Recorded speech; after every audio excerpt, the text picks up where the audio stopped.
Ayan, so Book of Jonah po ang ating pag-uusapan ngayon. At alam ko po, familiar po kayo sa Book of Jonah dahil doon sa kwento na siya ay, ano ba yan, yung nilamon ng malaking isda. Ayan, so familiar.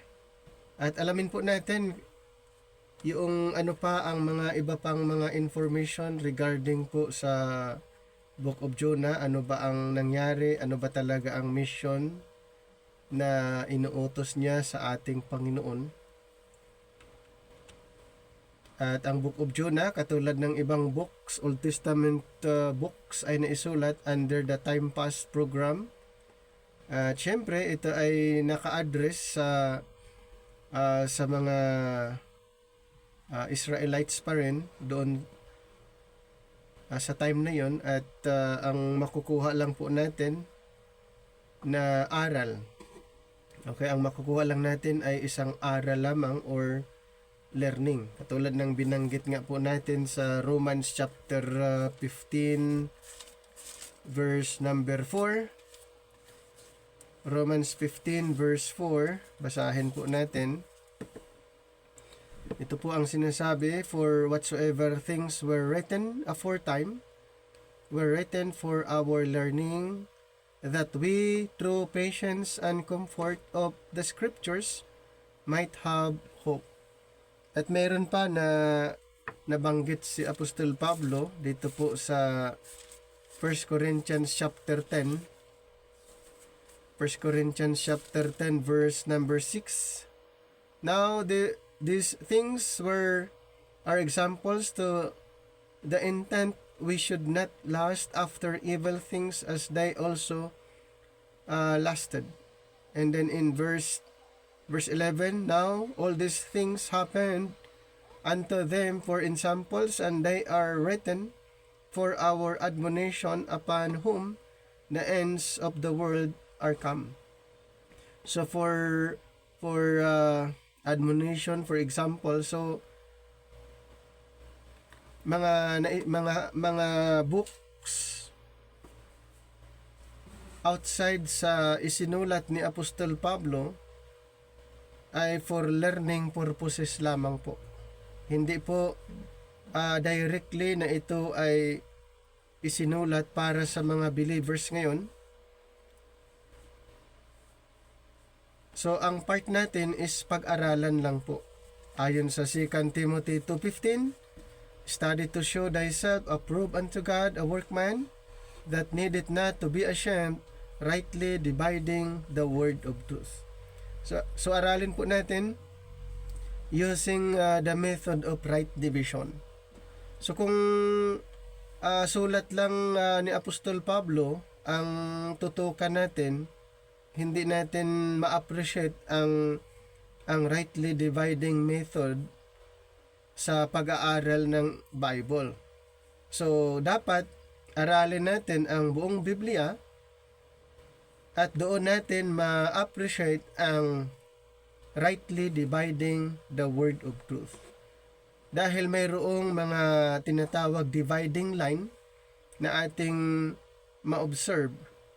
Katulad po ng sinabi ni Apostol Pablo sa Romans chapter 6 verse 14, "For sin shall not have dominion over you, for you are not under the law but under grace." So mayroon pong dividing line. We are not under the law, so other program, and then but under grace. So mayroong dalawang program na na-mention dito. Dito pa lang makikita natin yung division. Dahil mayroong dalawang program na binanggit. Kung hindi tayo ilalim sa isang programa, doon tayo sa isa. So mayroon pong division na makikita natin. Dito rin sa Galatians chapter 2, para ma-appreciate natin ang rightly dividing method when it comes of studying the scripture. dito po sa Galatians chapter 2 verses 7 and 8.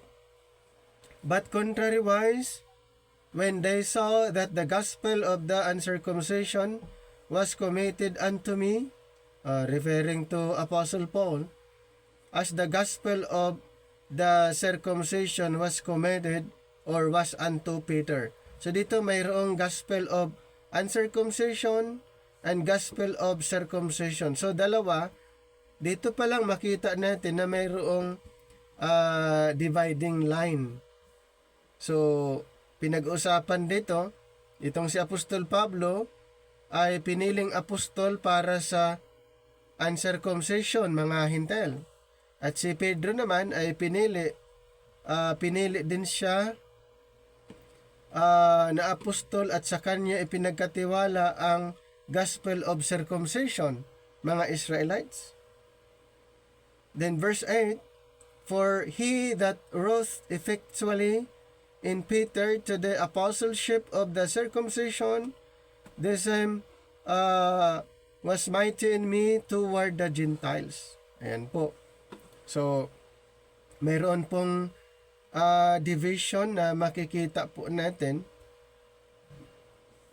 At titignan din natin yung mga yung sinabi ni Kristo doon sa mga apostol. Kung bakit ang mga 12 apostol ay hindi piniling apostol para sa ating mga Hintil, dito po sa Matthew 10 verse 5 to number 6. This 12 Jesus sent forth and commanded them, saying, go not into the way of the Gentiles. So dito po mayroong pinag-usapan dito, Gentiles and Israel. Pero the 12 apostles were commanded to go exclusively to the lordship of the house of Israel in verse number 6, but go rather to the lordship of the house of Israel, and they are commanded not to go unto the way of the Gentiles. So napansin niyo po, kaya dito pa lang makikita na natin, ma-appreciate na natin yung right division. Ayan. Kaya sa commission, ganun din sa commission. Dito po sa Matthew 28, ikinommission ang mga apostles. Ang sabi niya sa verse 9-10, go ye therefore and teach all nations, baptizing them in the name of the Father, and of the Son, and of the Holy Ghost. So yung mga apostles, yan ang utos para sa kanila.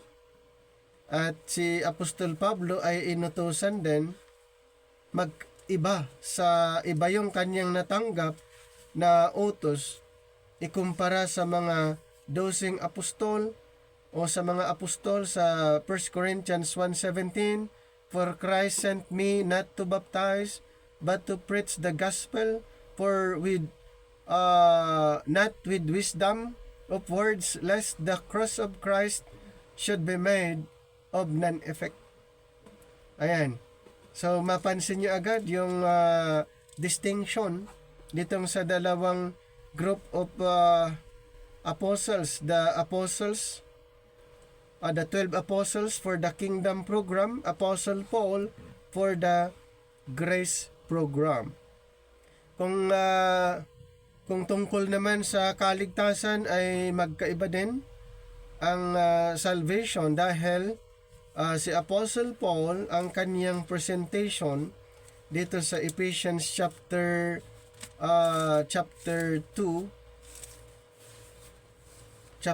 verse 8 to 9, for by grace are ye saved through faith, and that not of yourselves, it is the gift of God, not of works, lest any man should boast. So ang presentation niya tungkol sa kaligtasan, it is only by the grace of God. Salvation totally by the grace of God. Pero kung ikumpara natin sa mga apostles, ay may mga requirements silang dapat gagawin para sila'y maligtas. Kung bibigay tayo ng sample. Dito nga yung sa Acts chapter 2, itong si Pedro nung nangaral siya. Sabi niya sa Acts 2:38, then Peter said unto them, repent and be baptized every one of you in the name of Jesus Christ for the remission of sins, and ye shall receive the gift of the Holy Ghost. So sino yung audience ni Peter? Dito po sa verse 36, therefore, let all the house of Israel know assuredly that God hath made that same Jesus, whom ye have crucified, both Lord and Christ. So may mga kaibahan po, may mga distinction, yung presentation ng mga apostles at kay Apostol Pablo. Kaya nga, kung bakit natin pag-aralan ang Bible rightly divided para maiwasan natin yung mixture or mixing teaching. Kasi nga katulad nitong mga binanggit natin, ito po yung mga ilan lamang na may mga distinction, may mga differences na kung hindi tayo maingat, ang tendency po ay maghahalo ang ating aral. Okay, maghahalo po yung ipinapangaral na pala natin ay teaching under the kingdom program or under the earthly program, instead ng ating ipapangaral ay patungkol sa heavenly program. So tandaan po natin na mayroong dalawang program ang Panginoon na kailangan nating i-observe. Mayroon siyang prophetic program at directly connected to the earthly program. And then, yung isa naman, heavenly program. Heavenly program, ito po ay related doon sa mystery revealed program. At kanino ini-revealed ang mystery program? Kay Apostol Pablo. At yung ini-revealed na programang ito ay patungkol po sa panlangit na programa. Kaya nito nga sa Romans 16:25, now to him that is of power to establish you according to my gospel and the preaching of Jesus Christ, according to the revelation of the mystery which was kept secret since the world began. So kanino po ine-revealed ang programang ito? Kay Apostol Pablo po ine-revealed. Isang programa bago pa likhain ang sanlibutan. At mayroong programa naman na nag-start from the world began or from the creation of the world.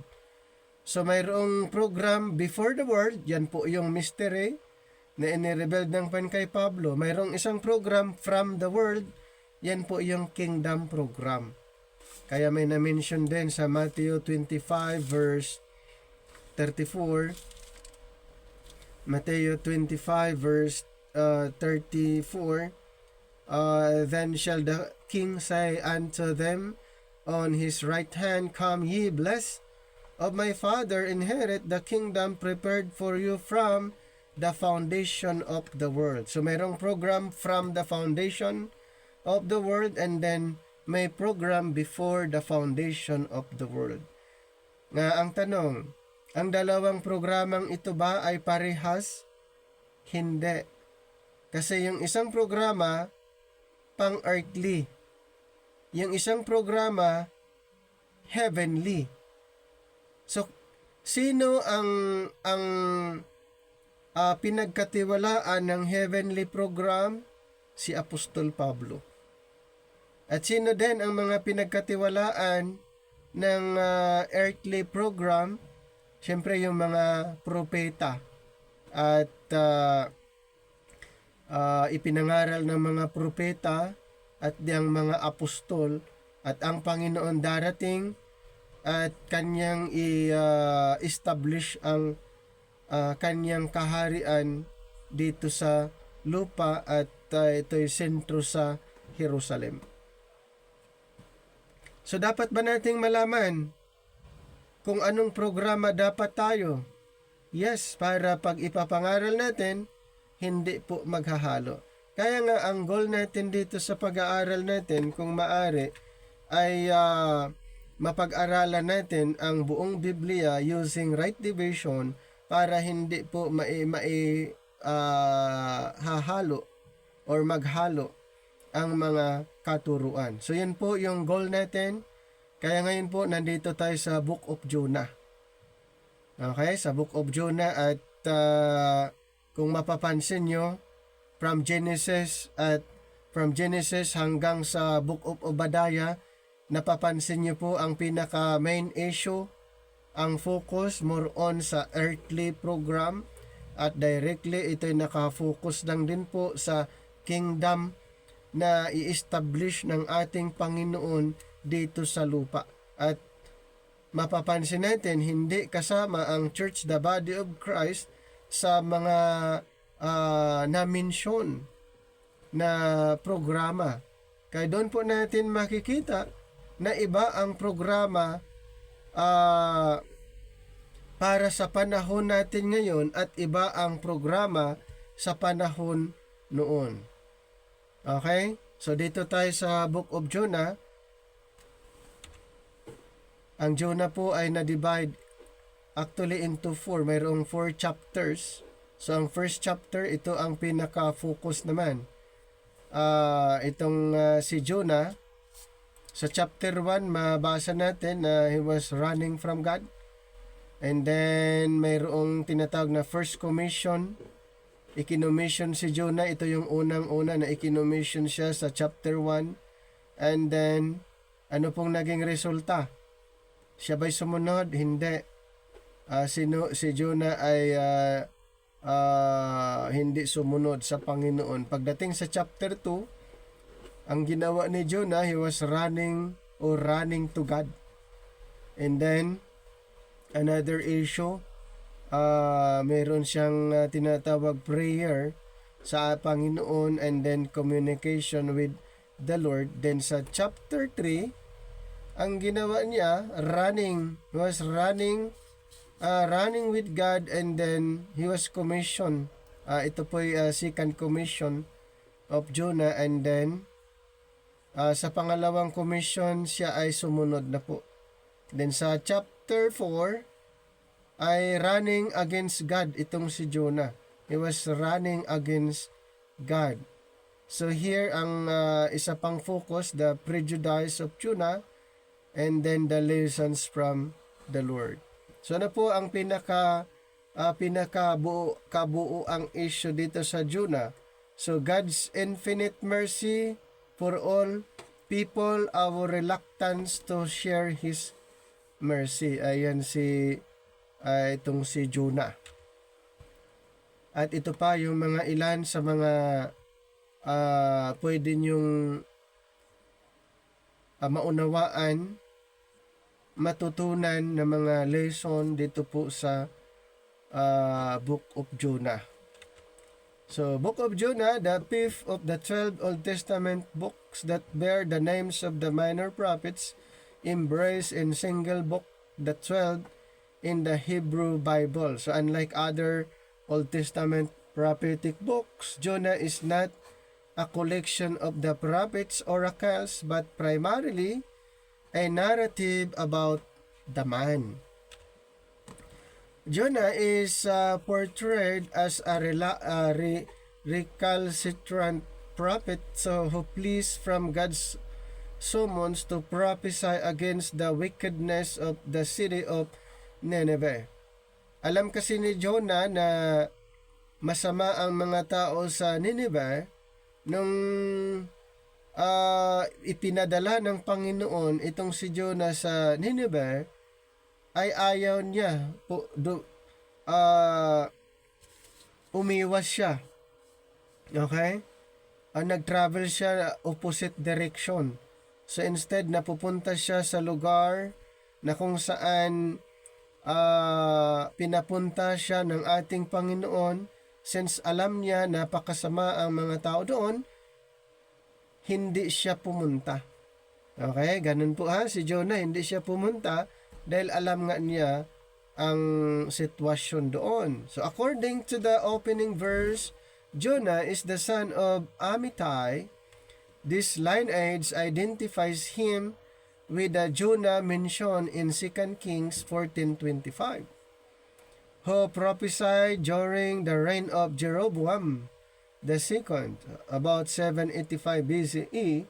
It is possible that some of the traditional materials taken over by the book were associated with Jonah at an early date, but the book, in its present form, reflects a much later composition. It was written after the Babylonian exile. So ulitin ko po, ang Book of Jonah ay naisulat after the Babylonian exile, probably in the 5th or 4th century, and certainly no later than the 3rd, since Jonah is listed among the minor prophets in the apocryphal book or Ecclesiasticus, composed about 190. So ayon sa iba pang mga theologian or yung mga nag-compile, yun isa sa mga kanilang patutuo na si Jonah ay naisama din doon sa compilation nila. Kung familiar kayo sa tinatawag na apocryphal book, ay nirecognize din ito si Jonah. Pero alam naman po natin, ang apocryphal book ay hindi po nirecognize ng canon of scripture, dahilan na ito ay ni-remove sa ating Bible. Kaya meron tayong 66 books na officially na pagkasunduan ng canon of scripture, na ang 66 books, ito po yung inspired books. Kaya yung apocryphal books ay ni-remove, at ang naiwan ay 66 books. Bakit kaya? Anong reason kung bakit ni-remove ang apocryphal books? Ayon sa canonicity, itong tinatawag na apocryphal books ay hindi inspired books. Bakit kaya? Isa sa mga ayon sa kanilang study, ang apocryphal books ay naisulat during 400 silent year. Kaya since na silent ang Panginoon within a period of 400 years, at doon na isulat ang apocryphal books, kaya ito ay ni-remove at na-considered na hindi inspired books. Ayan. Pero mayroong sa apocryphal na na-recognize nila ang iba pang mga propeta dito sa ating Bible. So like the book of Ruth, which was written at about the same period, it opposes the narrow Jewish nationalisms characteristics of the period following the reforms of Ezra and Nehemiah, with their emphasis on Jewish exclusivity. Thus the prophet Jonah, like the Jews of the days, abhors even the idea of salvation for the Gentiles, and God chastises him for his attitude, and the book affirms that God's mercy extends even to the inhabitants of hated foreign city. So the incidents of the great fish, recalling Leviathan, the monster of the deep, used elsewhere in the Old Testament as the embodiment of evil, symbolizes the nation's exile and return. So ito po ay according sa mga Bible scholars. So as the story is related in the book of Jonah, the prophet Jonah is called by God to go to Nineveh, a great Assyrian city. So ito pong Nineveh ay ang description, a great Assyrian city, and prophesy disaster because of the city's excessive wickedness. So Jonah in the story feels about Nineveh as does the author of the book of Nahum, that the city must inevitably fall because of God's judgment against it. Thus Jonah does not want to prophesy Jonah does not want to prophesy because Nineveh might repent and thereby be saved. So he rushes down to Joppa and takes passage in a ship that will carry him in the opposite direction, thinking to escape God. Kasi nga, ayaw ni Jonah. Ayaw ni Jonah, kaya gusto niyang takasan ang Panginoon. Instead of going to Nineveh, he went to the opposite direction. So ganun po ang kanyang ginawa. So a storm of unprecedented severity strikes the ship. And in spite of all that the master and crew can do, it shows signs of breaking up and foundering. So lots are cast, and Jonah confesses that it is his presence on board that is causing the storm. Napansin na niya, kaya sinabi na niya doon sa mga tripulante or yung mga kasama niya na siya yung dahilan kung bakit mayroong bagyo or storm. At his request, he is thrown overboard and the storm subsides. Ayan po ang ginawa nga ni Jonah. Request na lang niya para huminto, hindi na sila madamay. Yung mga kasama niya, ni-request niya, itapon na lang siya sa dagat. And ito po ang nangyari. A great fish appointed by God swallows Jonah, and he stays within the fish mouth for 3 days and nights. And he prays God for deliverance and is vomited out on dry land in chapter 2. So, ganun po ang naging scenario. So, ilang days po siya doon sa loob ng tiyan ng malaking isda. 3 days and nights. So, again, the command is heard, arise. So, ito yung hindi pa rin nabago yung command ng Panginoon. Ito yung pangalawang command. Arise, go to Nineveh. And Jonah goes to Nineveh and prophesies against the city, causing the king and all the inhabitants to repent. Ang tindi po, buong syudad. Yung sa pangangaral ni Jonah, ang buong syudad ng Nineveh ay nagrepent. Natuwa kaya si Jonah doon sa kanyang ginawa. Jonah then becomes angry.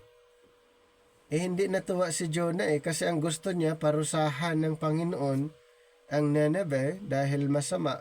Pero nung sinabi niya, nagrepent, nagagalit pa siya. So hoping for disaster, he sits outside the city to await its destruction. Ganun po ang ginawa ni Jonah. Pero hindi po nangyari. Nagreklamo siya sa ating Panginoon dahil ang talagang gusto niya, parusahan ng Panginoon ang syudad dahil sa kasamaan nila. Pero ang nangyari, nagrepent ang mga tao doon at dahilan na siya nagalit sa ating Panginoon. So gusto na nga niya, parang ni-request na nga niya na mamatay na lang siya. So here, mayroong sa distansya, distance, kumbaga distansya lang doon sa syudad, doon si Jonah.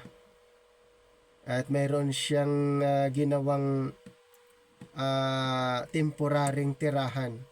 So a plant springs up overnight, providing him welcome shelter from the heat. Ayan. But it is destroyed by a great worm. So ito pong nangyari, mayroong siyang shelter or temporaring tirahan niya kasi mainit nga. So ang Panginoon ay gumawa pa rin ang paraan ng Panginoon para siya hindi mainitan. Pero ang nangyari po ay ang Panginoon ay yung shelter na ginawa niya at yung ginawa ng Panginoon ay nasira lang din. So it is destroyed by a great worm. Jonah is bitter at the destruction of the plant, but God speaks and thrust home the final point of the story. You pity the plant for which you did not labor, nor did you make it grow, which came into being in a night and perished in a night. Ayun, mayroon silang discussion or yung dialogue itong si Jonah at yung Panginoon. Kumbaga nagtampo itong si Jonah sa ating Panginoon dahil nga doon sa nangyari. Parang hindi siya masaya na nagrepent ang mga tao doon sa Nineveh. Ang talagang nasa isip niya ay parusahan ng Panginoon ang mga tao doon sa city. So dahilan na siya po ay parang na-discourage at nagreklamo siya sa Panginoon at kung sana, sabi niya, ay mamatay na lang siya. And it should not pity Nineveh, that great city in which there are more than 120,000 persons. 120,000 persons who do not know their right hand from their left, and also much cattle. So yun yung sabi ng Panginoon sa chapter 4. Yung overnight lang na nagagalit na siya, di ba? Sabi niya dito kasi ang Panginoon ito kasi ang nangyari, si Jonah ay mayroon siyang temporaryong shelter para hindi siya mainitan, pero ang Panginoon ng matinding init at para proteksyonan si Jonah, ang Panginoon ay nagpatubo ng tanim. Ayan, yung plant para makoveran siya. And then para magkaroon ng comfort itong si Jonah dahil mainit. Pero ang nangyari, itong plant na ito, overnight lang kasi ang Panginoon ay nagpadala din ng worm para kainin yung plant. At nagalit si Jonah, kaya sabi ng Panginoon, bakit ka na nagagalit? Yung hindi naman ikaw ang nagtanim o nagpatubo diyan,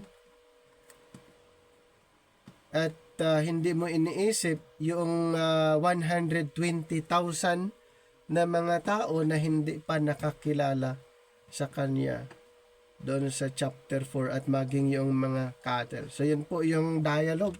So Jonah's fear and pride caused him to run from God. Ganun po yung na-realize ni Jonah. So natakot siya. And Jonah's fear and pride caused him to run from God, and he does not wish to go to Nineveh to preach repentance to the people. Diba? Lumayo siya sa Panginoon at ayaw na niya na pumunta pa sa Nineveh para mangaral as God has commanded, because he feels they are his enemies. And he is convinced that God will not carry out his threat to destroy the city. So instead, he boards a ship for Tarshish, which is in the opposite direction. So a raging storm causes the crew to cast lots and determine that Jonah is the problem. They throw him overboard and he is swallowed by a great fish. So in its belly for 3 days and 3 nights, diba? Yung na-mention, Jonah repents of his sin to God, and the fish vomits him up to dry land. We wonder what took him so long to repent. Jonah then makes the 500-mile trip to Nineveh and leads the city in a great revival. But the prophet is displeased. Instead of being thankful when Nineveh repents, Jonah learns his lesson. However, when God uses a wind, grounds a worm to teach him that he is merciful. So one important aspects of the ancient Tanakh order to the Hebrew Bible, ayan, si itong na-mention. So Jonah is a unique among the books of the prophets, which are typically collections of God's words spoken through a prophet. And this book doesn't really focus on the words of a prophet. Rather, it's a subversive story about a prophet who resents his God for loving his enemies. So the prophet Jonah appears only one other time in the Old Testament during the reign of one of Israel's worst kings, Jeroboam. And Jonah prophesied in his favor, promising that he would win a battle and regain territory on Israel's northern border in 2 Kings 14:23 to 25. Now, it's important to know that the prophet Amos confronted Jeroboam and that through him, God specifically reversed Jonah's prophecy, Amos 6:13 to 14. Amos prophesied or promised that Jeroboam would lose those same territories because of his sin. So before Jonah's story even begins, we're already a bit suspicious of this character. So the book of Jonah is beautifully designed and is full of exquisite literary pairing and symmetry. So chapters 1 hanggang 3 tell the story of Jonah's encounters with non-Israelites. Siyempre, yung mga nasa Nineveh, mga Gentiles po yon na lahat ay nagrepent, naniwala sa sinasabi ni Propeta Jonah. First with some sailors, and later on with his hated enemies, the Ninevites. And its story offers a comic contrast between Jonah's selfishness and their humility and repentance.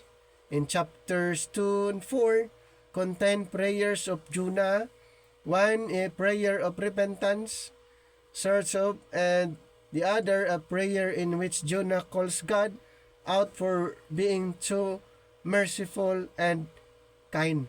So yun yung content ng kaniyang prayer. So this careful design is matched by a very distinct style of narrative. So the story is full of stereotyped characters who, ironically, do the exact opposites of what you would expect. So the prophet, a man of God, rebels against and can't stand his own God. So the sailors, who are supposed to be immoral pagans, have self-repentant hearts and turn to God in humility. Di ba yung kahit ganon yung naging sitwasyon, pero sila pa rin ay nagrepent at naniwala sa ating Panginoon. So the king of the most powerful murderous empire on earth humbles himself because of Jonah's 5-word sermon. Even his cows join in the repentance. So this kind of story fits in with what we would today call satire stories about well-known figures in extreme circumstances, using humor and irony, critics their stupidity and character flaws. So Jonah chapter 1, ang focus actually, Jonah runs from God.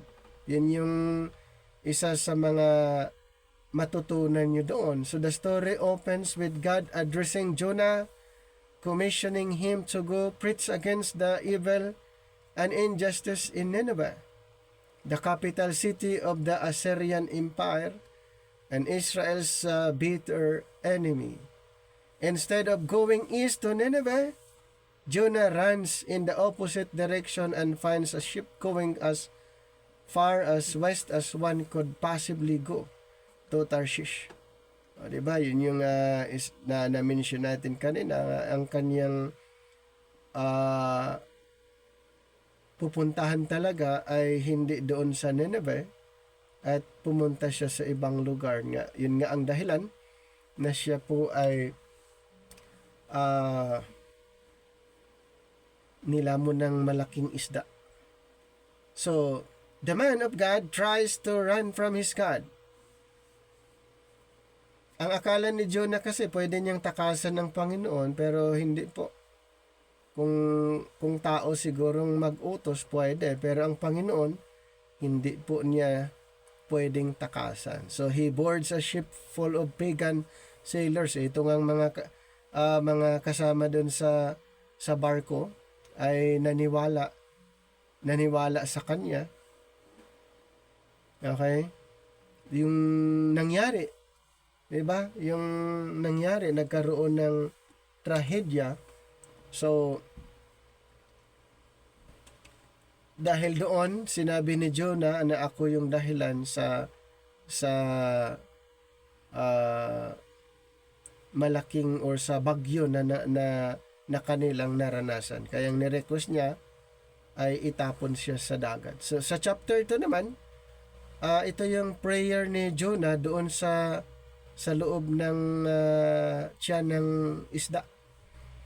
God foils Jonah's plans to escape Nineveh by providing a strange watery tomb for him, the stomachs of a large fish. Under normal circumstances, this would mean certain death, but in this story, everything is upside down. Jonah's submarine death becomes his passage back to life. So, ganun po yung nangyayari kay Jonah, and cramped within the stomach of the beast, Jonah utters a prayer. He never technically says that he is sorry, but he does thank God for not abandoning him and promises that he will obey his God from this point on. No matter what, God's response is comical. The fish vomits Jonah out back onto dry land. So, yun yung sagot ng Panginoon sa kanya, at siya po ay dinala doon sa dry land. So, in chapter 3, Jonah's sermon and Nineveh's repentance. Yun po. Yun yung ang record doon sa chapter 3. So once again, God commissions Jonah to go and preach in Nineveh, and this time he complies. We're told that Nineveh was a gigantic city that took days to walk through. So Jonah only gets one day in and spreads this message. 40 more days and Nineveh will be overturned. His sermon is very short, a mere 5 words in the original Hebrew, and it's also a bit odd. Look at what's missing. There's no mention of what the Ninevites have done wrong or what they should do to respond. No mention of who might overturn them, and most noticeably, there's no mention of God. So yung city na kanyang pinuntahan, Ramin start sa pinaka pinuno ng syudad, yung hari, down doon sa kanyang mga tauhan, even the animals ay ganun po ang senaryo ay nagrepent lahat. Kaya hindi natuloy yung destruction. So whatever his hidden motives are, the plan doesn't work. No sooner does he utter his 5-word sermon than the king of Nineveh and the entire city, including their cows, all repent in sorrow and ashes. And then the second time, the evil pagans show themselves to be more responsive and humble than God's own prophets. Maging yung pagans. And God forgives them, Ninevites, and doesn't bring destruction down on the city. Eh syempre na nagrepent lahat, kaya hindi pwedeng parusahan or destroyed ang syudad. Dahil ang buong syudad ay naniwala o nagrepent. Pagdating sa chapter 4, Jonah confronts God for loving his enemy. So yun yung sinabi niya kinumpronta niya ang Panginoon kung bakit minahal niya yung kaaway. So the final chapter brings all the pieces together. Jonah is fuming mad and utters his second prayer. He first tells God why he ran away back in chapter 1. It wasn't because he was afraid, but because he knew that God is so kind and merciful. Jonah actually quotes God's self-description from Exodus 34 verse 6 and throws it back in his face as an insult. So he knew that God is compassionate and would find a way to forgive those horrible Ninevites. You can almost hear the disgust in Jonah's voice before he cuts off the conversation and prays that God would just kill him on the spot. So yun yung request niya. Talagang yung mayroon siyang tampo sa Panginoon. Kaya yun na lang ang request niya. Kung yun sa prayer niya na mamatay na lang siya. He had rather die than live with a God who forgives his enemies. Ayaw niya na patawarin ng Panginoon yung kasalanan ng mga Ninevites. So fortunately for Jonah, God doesn't comply but simply asks if Jonah's anger is justified. Jonah ignores the question and goes outside the city to camp on a nearby hill waiting to see what will happen. Kaya nga ang nangyari ay gumawa siya ng temporaring tirahan niya, distansya doon sa syudad nga. At ang Panginoon ay nagpadala ng matinding init. At ang Panginoon lang din ang gumawa sa kanya ng masilungan sa protection. And then, so what happens next is a little wood. God provides a vine plant to shed Jonah from the sun, which makes him quite happy. Pero ano pong nangyari doon? God sends a tiny worm to eat the plant. So wala nang lilim, kung baga. Wala na yung lilim. So nagalit itong si Jonah naman. Yan. Kasi wala na siyang masisilungan, wala na yung lilim, so nagalit siya. And Jonah asked again that God kill him. So, and God asked Jonah second time if his anger is justified. Kaya, so, it's God who speaks that final words of the book. He says that the whole vine incident was an attempt to get through to Jonah. He got all emotional over this withered vine that he only enjoyed for a day. And kaya may katulad ng binanggit natin kanina, yung mayroon silang dialogue na nangyari, ang request ng Panginoon. Kung baga si Jonah ay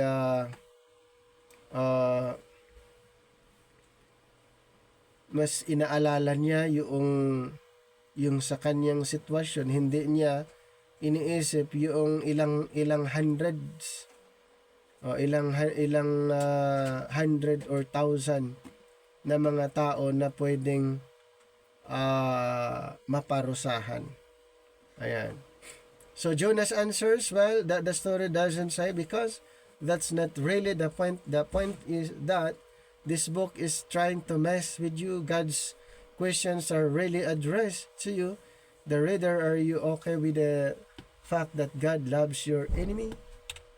So the book of Jonah holds up a mirror to whoever reads it. In Jonah, we see the worst parts of ourselves magnified, which should generate humility and gratitude that God does love his enemies and puts up with Jonah in all of us. So the strange story becomes a message of good news about the wideness of God's love. Yan. So yun yung isa sa mga lesson na kahit napakasama doon, pero pwede pang magbago. And basta iparating lang yung mensahe. So kung i-ano natin sa panahon natin ngayon, walang imposible. Kaya nga yung si Pablo, bago siya naging Apostol Pablo, 'di ba? Isa siyang masamang tao. Yun nga, pag ang Panginoon ay gumalaw, mayroon siyang plano, kaya niyang baguhin. Katulad ng mga Ninevites ay naniwala sa mensahe ng propeta na si Jonah. So wala pong imposible sa Panginoon kung ito'y gagawin niya. At ganun din sa panahon natin ngayon, iparating lang po ang message, at kung ito'y paniniwalaan, ang tao ay pwedeng magbago. So why is Jonah so important? Jonah was one of only 4 writing prophets that Jesus mentioned by name during his earthly ministry. Diba napansin nyo na-mention itong si Propeta Jonah doon sa Matthew 12:39 to 41. But Jonah received more than a mere mention. Jesus actually identified himself with the prophet's 3 days sojourn in the belly of the great fish, noting it as a foreshadowing of his own death when Jesus would spend 3 days in the heart of the earth before his resurrection. Matthew 12:39-41. And Jesus' identifications with the prophet at the lowest point of Jonah's life finds echoes in the book of Hebrews, and where it teaches that Jesus had to be made like his brethren in all things, so that he might become a merciful and faithful high priest in Hebrews 2:17. So the book of Jonah stands as an important link in the prophetic chain, giving readers a glimpse of Christ's death and resurrection hundreds of years before they actually occurred. So what's the big idea? So when the call of God came to him, Jonah could not see beyond his own selfish desire for God to punish the Assyrians. Wala talaga yan sa kaisipan siguro ni Jonah. Wala sa isip niya na imposible na ito'y patawarin ng Panginoon ang syudad na ito dahil napakasama gan. So sa kanyang kaisipan, parang imposible na mangyayari yon. So kahit nag-preach siya doon sa Nineveh, pero ang nasa isip pa rin niya, imposible yun na kumbaga for compliance purposes lang nag-preach siya, pero sa isip niya hindi mangyayari. Sa isip niya, ay hindi patawarin ng Panginoon. Yun yung nasa isip. Kahit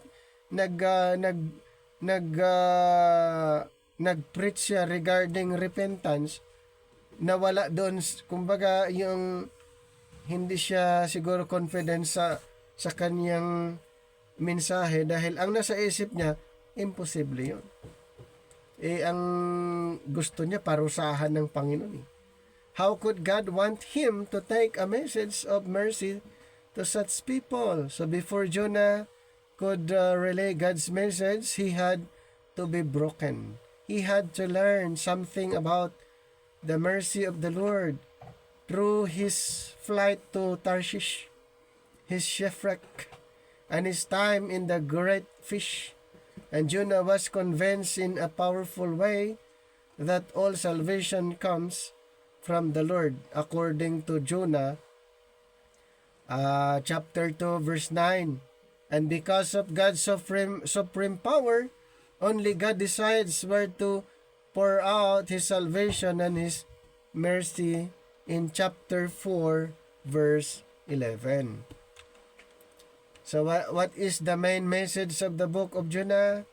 The main message of the book of Jonah is that God's love and mercy extend to all people, even those considered enemies, and that God's power is not limited by human expectations or disobedience. So the story of Jonah highlights the universality of God's grace and importance of repentance even for those who are unwilling to accept it. So yun po ipinapakita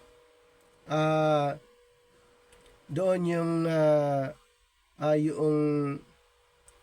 favor ng Panginoon or grace ng Panginoon dito sa city. Pero hindi po ito ang dispensation of grace. Hindi po ito dispensation of grace. So ito po ay grace din ng Panginoon sa mga Gentiles doon sa Nineveh na sila'y magrepent at makaiwas doon sa darating na parusa. Kaya hindi po sila naparusa dahil lahat, pati animals, ay ang description doon ay nagrepent. God's mercy and compassion. So the book emphasized God's love and compassion for all, including the Ninevites who were God's enemies. Even when Jonah, a prophet, disobeyed God and attempted to prevent the Ninevites from being saved, God's mercy prevailed. So what are the lessons from Jonah's leadership? So ano kaya ang lesson dito sa kanyang leadership? Embracing responsibility. Jonah's initial refusal to embrace his mission mirrors the temptation leaders might face in shunning difficult but necessary decisions. So the lesson is clear. True leadership requires embracing the full spectrum of responsibilities even when they are daunting. Next, what does the book of Jonah teach us about obedience? Jonah knew God sent the storm cause Jonah didn't obey. So Jonah finally obeyed God. So kailangan pang dumaan sa ganun, no? At later on, he finally obeyed God and he learned that obeying God was the best way to live. And we show love to God by obeying Him. So yun yung nagiging ni Jonah . Later on, na-realize niya later on at sumunod na lang siya sa Panginoon.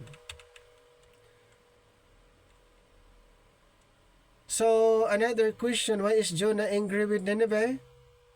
Jonah is angry because he doesn't believe that the Ninevites deserve God's mercy. Yan po. He's angry with God because he believes that God should judge this wicked city. Yan lang naman yung niya . Yung parang nagtampo siya sa Panginoon . nagalit siya dahil gusto talaga niya parusahan yung syudad. Ang Panginoon, ang ginawa ng Panginoon ay pinatawad sila nung napakinggan ang mensahe. And what is the general message of Jonah? The theme of Jonah is God's saving mercy toward the nations of the world. The Lord's compassion is not only for insiders like Jonah and Israel, but also for outsiders like the Ninevites. And Jonah vividly displays the heart of mercy God has for all people, groups of the world, even those known for their godlessness. Ayan. So Nineveh is now part of the modern day city of Mosul, Iraq. Yun pala yung modern name ng Nineveh. A modern day city of Mosul, Iraq. So the ancient city was located on the east bank of the Tigris River, and the ruins are situated near the modern city. The name Nineveh also persists as the name of the province in Iraq called the Nineveh Governorate. Now, what is the purpose of the story of Jonah? So in Judaism, the story of Jonah represents the teaching of repentance in Judaism. The ability to repent to God for forgiveness. So in the New Testament of Christianity, Jesus calls himself greater than Jonah. And the Pharisees, the sign of Jonah when referring to his resurrection. So, ano yung biblical city of Tarshish? The biblical city of Tarshish, known for its ships and trade, is widely believed to be located on the coast of Spain, especially specifically near the Strait of Gibraltar. Some also associated it with the Phoenician city of Tarsus, modern day Huelva, also in Spain.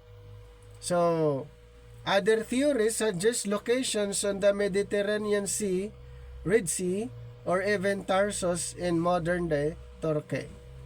The exact location of Tarshish is not definitively known, but its association with the Western Mediterranean and trading with the Greek Isles is well documented. So yun po ito'y ayon na lang sa mga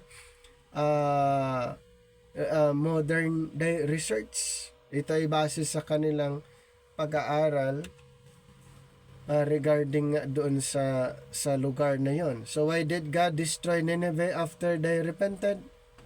Ito naman, after they repented, bakit ito ay ang lugar ay sinira? By Nahum's time. By Nahum's time, later on mapag-aralan natin yung sa Book of Nahum, yung destruction ng Nineveh. So why did God destroy Nineveh after they repented? By Nahum's time, however, Nineveh had again become extremely wicked. So kaya pala nagrepent sila, and then later on bumalik, and therefore Nahum pronounced the Lord's burden upon the city. Like Judah, Nineveh had repented once and was saved, but then forgot the lesson and slid back into wickedness. During the time dito nga sa kay Jonah ay nagrepent, pero later on lumipas ng ilang mga panahon, nakalimutan nila, bumalik agad. Kaya doon sa Book of Nahum, abangan nyo po, ay pag-uusapan natin din yan na more on destruction sa Nineveh ang issue doon. So yun po pala ang rason kung bakit ito'y sinira ng Panginoon, dahil bumalik ulit sila sa kanilang kasalanan. So yan po ay bilang consequences. So what is the general message of Jonah? The theme of Jonah is God's saving mercy toward the nations of the world. The Lord's compassion is not only for insiders like Jonah. So yun po na-mention natin. Why did Jonah refuses to bring God's message to Nineveh? Jonah never wanted to go to Nineveh in the first place because he did not want to see the Ninevites turn from their sin. Yun yung nasa isip ni Jonah. Ayaw niya na mag-repent ang mga Ninevites. Gusto nga niya, ayon sa na-mention natin, na parusahan ng Panginoon. So, what message did God send Jonah? That's why He was sending Jonah to preach to them, to call out Nineveh in its wickedness, to call them to repentance, so that through repentance and faith, God would do a work in them to show them mercy. Merong 10 na lesson dito po sa Book of Jonah. 10 great lessons from the Book of Jonah. The prophet Jonah lived in the Galilean city of Gath Hepher, about 4 miles north of Nazareth. Ayan, pwede niyong tignan sa sa mapa ay yung kung saan si Jonah nakatira. Yan, doon sa Galilean city, and then ilang miles, 4 miles north of Nazareth. So medyo malayo, distansya po doon sa Nazareth. And during the reign of Jeroboam. So kung baga yung sa time pala ni Propeta Jonah, ang naghahari that time ay si Jeroboam, king of Israel. Nung 793 to 753 BC, 2 Kings 14:25. Jeroboam was northern Israel's most powerful king. Ayan. Jeroboam II was northern Israel's most powerful king. And during his administration, the borders of the nation were expanded to their greatest extent since the time of David and Solomon. Assyria, however, 500 miles to the east. So yun kung yung distance doon sa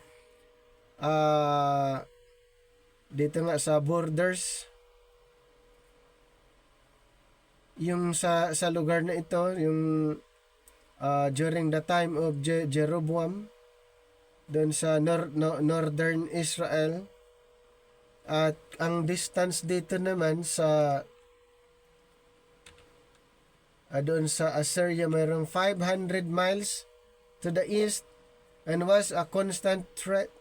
So the fact of the matter is, due to Israel's progressive rebellion, the prophets Hosea and Amos, contemporaries of Jonah. So si Hosea and Amos, contemporaries of Jonah, had declared that God would use Assyria as an instrument of punishment against His people. So, itong alam na nila ni Propeta Hosea at saka Amos and Jonah na since na mga ang Israelites kasi ay patuloy sila sa kanilang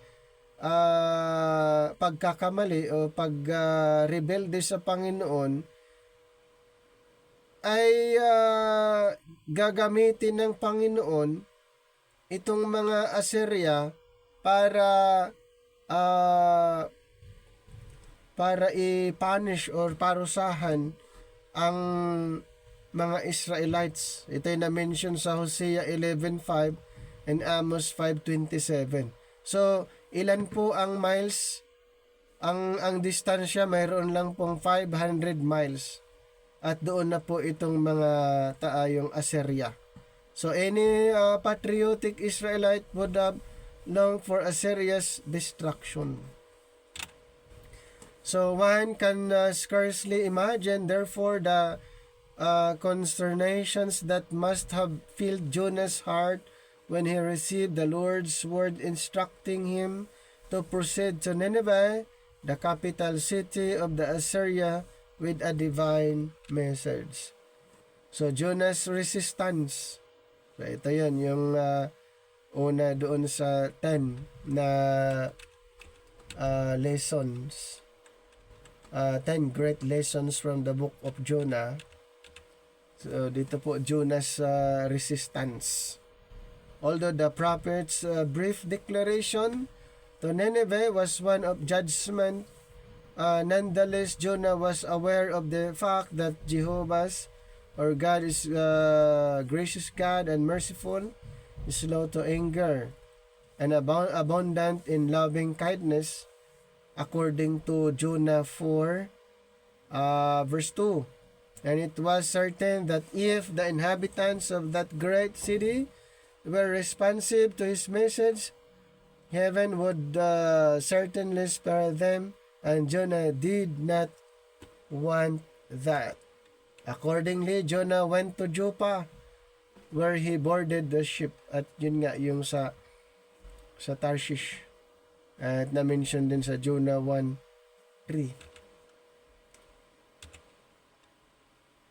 Then sa Jonah 2:5, down he went into the dark depths of the Mediterranean Sea with swirling about his head. And presently he was devoured by a great creature, or sa ibang great fish. Yung iba naman sa mga tilod dyan ay Leviathan or monster naman ang ginamit. So walang pangalan kung ano yung klaseng malaking isda or yan kung anong tawag. Pero ang binanggit lang ay whales or great fish. Jonah preached to Nineveh. So yun yung pangalawa, making his way to Nineveh, a journey that would have taken more than a month. Medyo malayo din yung Nineveh. So kung lalakarin ay medyo malayo din. More than a month.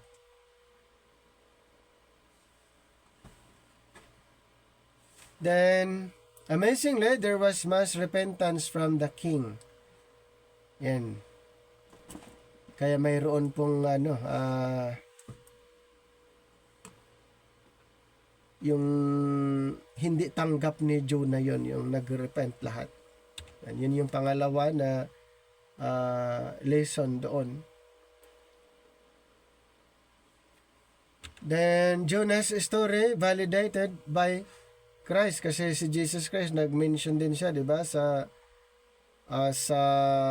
Matthew 12, na-mention natin 12:39 to 41. Jesus Christ, however, did not so view it. He appealed to the narrative as genuine history, and this settles that issue for all who have any regard for the Savior's deity, the sovereignty of God. So the book of Jonah demonstrates the sovereignty of the Almighty as He employs His creations to accomplish the divine plan. And the Lord controlled the elements of weather. So Jonah 1:4. Na-mention doon, Jonah 1:4. Then verse 11. Then verse 13 and 15. Then ganun din sa chapter 4 verse 8. Then he prepared a sea creature, a vine and a worm to do his bidding. Jonah 1:17, chapter 4, 6, 7. So yun yung patunay naman doon, God is sovereign and He was in control. So siya naman talaga ang may plan o may plano. Next is God's interest in all people. So this inspired documents reveals the international interest of God even the Mosaic era. though God was working primarily through the Hebrew nation as an instrument for the sending of the promised seed, according to Genesis 22:18. So actually, ito po ay part pa rin ng plano ng ating Panginoon. God is in control. Ang next naman na lesson, God is in control. This narrative illustrates a truth so frequently suggested in the Old Testament, namely that the Lord, not man, is in control of the destiny of nations. Kaya dito nga may mga na-mention na mga verses to prove na God is in control in Psalms 22:28, Proverbs 14:34, maging sa Daniel 2:21 and chapter 4 verse 17. So God's rules in the kingdoms of man and disposes of them according to his divine standard. Nineveh was given 40 days to repent. As a result, the nation was spared destruction for about a century and a half, and then later, however, when Assyrian degenerated again, she was destroyed, and the prophet, so Nahum, addressed this very matter. And po later on ay sinira lang din ang syudad ng Nineveh dahil nga ay bumalik sila sa dati nilang ginagawa. So Nineveh fell to the Babylonians in 612. Okay, so ano pong nangyari? Sino po ang yung sumira doon sa lugar na yon during the time of Babylon? So mankind is accountable to the Lord. So the book of Jonah demonstrates that ancient peoples who were outside of the Mosaic covenant relationship with God were nonetheless accountable to heaven's moral law. In Jonah 1:2, Jonah looked down upon Nineveh and observed the wickedness. Jonah 1 verse 2. People can change. So another great lesson from this book. This record reveals the power inherent within the Word of God when such comes into contact with honest and good heart. Dito sa Luke 8:15 to prove na may ang tao ay pwedeng magbago. Ayan. So, Jonah's message was very brief. It produced the desired effect. So, maikli lang yung message niya pero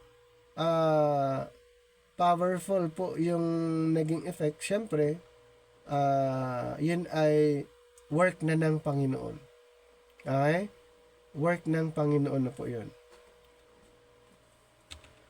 Repentance requires works. So, another na matutunan natin doon sa Book of Jonah, ito po, the repentance requires works. So, yun yung yun naman ang message talaga ni Jonah doon sila'y mag-repent. Jesus Christ mentioned in Matthew 12:41, Jesus declared that the men of Nineveh repented at the preaching of Jonah. In Matthew 12:41. And Jonah 3:10, the book of Jonah itself informs us God saw their people of Nineveh works that they turned from their evil way. So, repentance is not as some alleged mere sorrow for sin, rather it requires turning away from evil conduct. So, another is the punishment of hell. An intriguing passage in the book of Jonah illustrates a vital point about the punishment of the wicked after death. So dito po sa Jonah 2 verse 2, I cried by reasons of my afflictions unto the Lord. Out of the belly of hell cried I. So yun yung kumbaga ang kanyang description ay nandun siya sa sa hell kumbaga. Yun yung na-describe niya sa Jonah 2 verse number 2. Then conditional prophecy. Jonah's message to Nineveh reveals that prophecy is sometimes conditional. So the prophet declared that the great city would be destroyed in 40 days.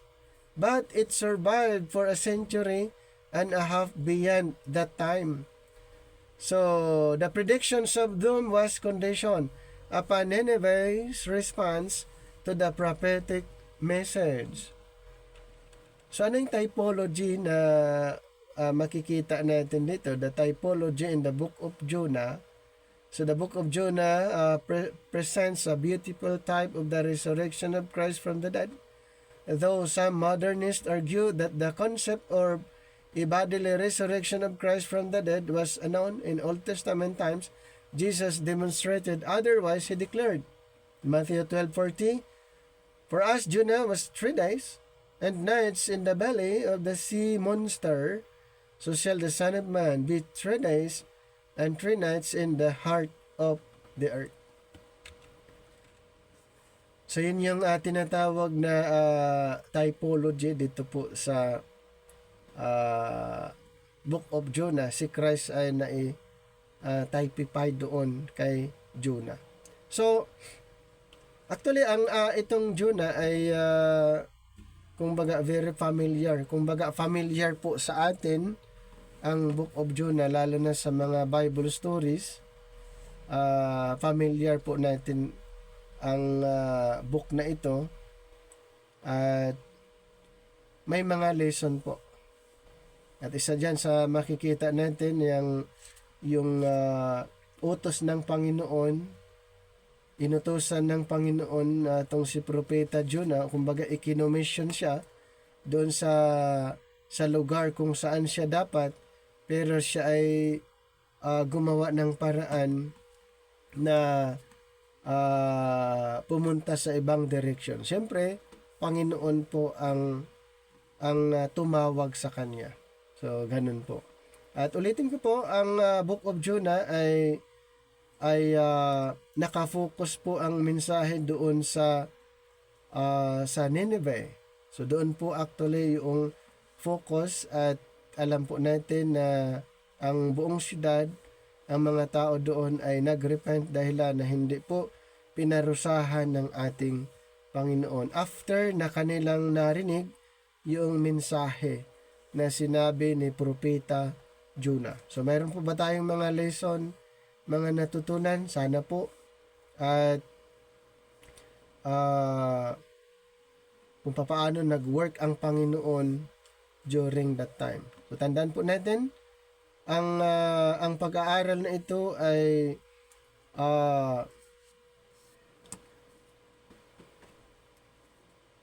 alamin natin kung ano ang matutunan natin, pero hindi direct po na naka-address sa atin ang mensahe bilang church, the body of Christ, pero mayroon lang po tayong mga lesson o mga matutunan doon kung ano ang nangyayari at paano nag-work ang Panginoon during the time of Jonah.